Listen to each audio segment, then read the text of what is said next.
Hello guys, क्या हाल चाल। Guys, आजकल एक टॉपिक चल रहा है कि 2027 में डीजल गाड़ी बैन हो जाएंगी या नहीं होंगी।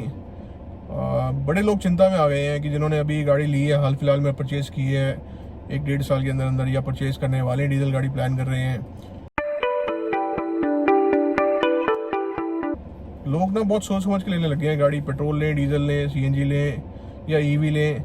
जिसके घर में चार्जिंग का ऑप्शन है वो ईवी प्रेफर करता है, जिसकी रनिंग बहुत ज़्यादा है, डे टू डे में ऑफिस जाना है, रोज़ घर आना है।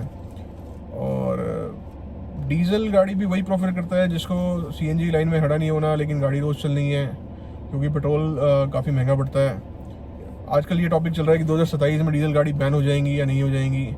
गाइस, डरने की कोई बात नहीं है। अभी ये सिर्फ एक प्रपोजल है जो ministry of petroleum and gas ने अभी दिया है।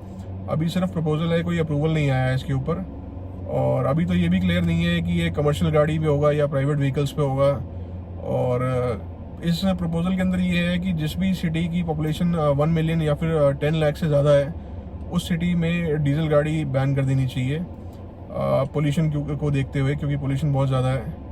गाइस देखो, ये कोई तरीका नहीं है। मतलब आप रोड टैक्स तो 15 साल का ले रहे हैं, 10 साल का ले रहे हैं।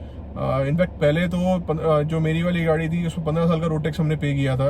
और उसके बाद 3 साल 4 साल बाद आया कि अब 10 साल तक डीजल गाड़ी चलेंगी।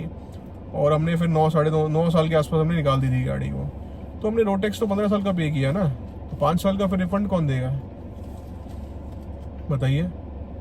और आप ये अब डीजल गाड़ी जिसने अभी परचेज की है, वो 3-4 साल बाद क्या करेगा, उसकी वैल्यू क्या बचेगी। अगर मेरे पास पहले वाली गाड़ी जो मैंने बेची, जो 9 साल होने के बाद डीजल गाड़ी बेच दी, उसकी वैल्यू क्या मिली। अगर पेट्रोल होती तो ज़्यादा वैल्यू मिलती। मतलब पेट्रोल तो आप गाड़ी भी सस्ती लो और वैल्यू ज़्यादा लो। ट्रेंड तो यही चल रहा है ना अब। और पीछे भी ये पोल्यूशन को कंट्रोल करने के लिए आया था कि आप ऑड इवन में गाड़ी चलाइए। क्यों चलाइए भाई, हमने टैक्स पूरा दिया है, रोड टैक्स पूरा दिया है। हमारा क्या कसूर अगर हमने सीएनजी पे नहीं चला रहे तो, या फिर हमारे पास ईवी नहीं है तो। आप कोई टैक्स में थोड़ी कमी कर रहे हैं। आप तरीका दूसरा निकालिए ना। आप तक पंजाब से जो पराली जलती है उसका अब तक आपने क्या किया। आप डीजल गाड़ी पे ग्रीन टैक्स ले रहे हैं, जो कि पहले 2-3-4 साल पहले आया था कि 2000 सीसी से आप गाड़ी, डीजल गाड़ी ऊपर दिल्ली एनसीआर में नहीं ले सकते। सारी गाड़ियों ने अपने इंजन छोटे कर दिए थे, 1995 सीसी कर दिए थे महिंद्रा वालों ने। तो उसके बाद क्या हुआ क्या, आप ग्रीन टैक्स लेने लगे डीजल गाड़ियों पे। आप ग्रीन टैक्स ठीक जगह यूटिलाइज कीजिए ना, इस्तेमाल कीजिए। सिर्फ व्हीकल से थोड़ी पोल्यूशन होता है, व्हीकल को जाम लगने से भी पोल्यूशन होता है। अगर आप मान के चलिए कि तो नजफगढ़ से मोती नगर का डिस्टेंस कितना है, हार्डली 20 किलोमीटर होगा, लेकिन उसमें लगता कितना, 1.5 घंटा। 1.5 घंटा क्यों लगता है, जैम की वजह से। अगर जैम भी तो आप कंट्रोल कीजिए ना, इंफ्रास्ट्रक्चर इतना डेवलप कीजिए कि जैम कम लगे। जैम कम से कम लगेगा तो आपका पेट्रोल भी कम यूज़ होगा और पोल्यूशन भी कम होगा। इंफ्रास्ट्रक्चर की मैं बात करूं तो आप जो सीएनजी स्टेशन है, जो ईवी स्टेशन है, आप उनको वो बढ़ाइए ताकि लोग ईवी लेने के लिए या सीएनजी गाड़ी लेने के लिए प्रमोट हो। सीएनजी स्टेशन पे अभी जाते हैं तो इतनी लंबी लाइन होती है, तो लोग जो जिसको जल्दी होती है, वो अगर उसके पास सीएनजी गाड़ी तो भी वो नहीं भरवाता, क्योंकि लाइन में इतनी देर खड़ा होना, वो तो लेट हो जाएगा ऑफिस के लिए या जहाँ भी वो जा रहा होगा। और ईवी चार्जिंग स्टेशन इतने हैं नहीं। मतलब अगर आपको कहीं मान लो यहाँ से आउट ऑफ दिल्ली जाना है 300-400-500 किलोमीटर, तो आप ईवी तो लेके जाओगे ही नहीं। हाल फिलहाल में जो मैंने देखा, मैंने बीच में काफ़ी सारे वीडियोस आ रहे थे, जो नेक्सॉन लेके आ रहे हैं, आगरा से लेके आ रहे हैं दिल्ली तक या कहीं भी लेके जा रहे हैं, तो वो 60 से ऊपर गाड़ी नहीं चला रहे हाईवे पे, ताकि उनको इकॉनमी चाहिए, क्योंकि रास्ते में वो चार्ज क्या करेंगे। तो ये भी मतलब इंफ्रास्ट्रक्चर ईवी के लिए और सीएनजी के लिए तो इतना है नहीं। और पेट्रोल और डीजल रह जाता है, जो प्राइमरी रह जाता है उसमें पेट्रोल पड़ता है। पेट्रोल कॉस्टली पड़ता है, क्योंकि एक तो एवरेज कम, ऊपर से हैवी कॉस्टली। तो रह गया डीजल, जिसकी रनिंग बहुत ज़्यादा है। और डीजल आप कह रहे हैं कि 2027 में बैन हो जाना चाहिए। मेरे को तो गाइज ये समझ नहीं आया, ये बात बिल्कुल समझ नहीं आई, और मेरे ख्याल से अप्रूव होना भी नहीं चाहिए। अभी तो खैर प्रपोजल ही डला है सिर्फ। बाकी गाइज यही था आज का टॉपिक, कि ये तो सिर्फ एक प्रपोजल है, अभी अप्रूवल कुछ भी नहीं आया है। गाइज ये एंडलेस टॉपिक है डिबेट का। मतलब बैन होना चाहिए, नहीं होना चाहिए, दिवाली पे क्रैकर्स बैन होने चाहिए और ऑड इवन में चलना चाहिए।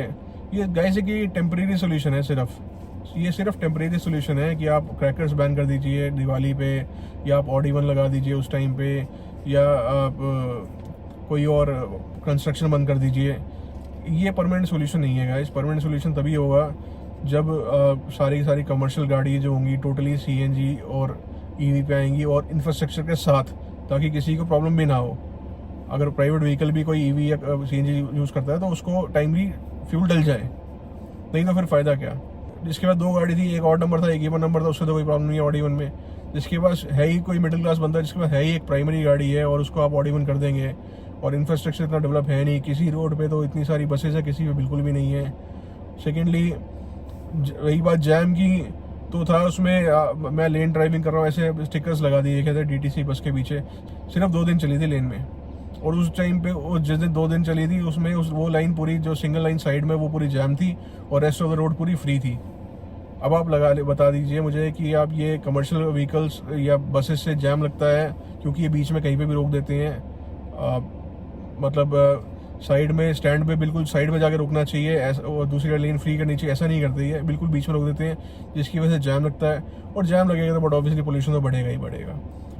गाइस अभी देखो जितनी भी कंपनीज थी उन्होंने भारत स्टेज 2 के अकॉर्डिंगली अपना डीजल इंजन ट्यून कर लिया है, उसमें बहुत मोटी इन्वेस्टमेंट आई थी। तो अगर 2027 में अप्रूव हो जाता है कि डीजल गाड़ी बैन हो जाएंगी दिल्ली NCR में, तो ये ऑटोमोबाइल इंडस्ट्री को बहुत बड़ा एडवर्स इम्पैक्ट पड़ेगा। देखो क्या होता है, मेरे हिसाब से तो ये अप्रूव नहीं होना चाहिए। और गाइस इतना ही कहना था मुझे। अगर आपको वीडियो अच्छी लगी तो do like, comment and subscribe. Thank you.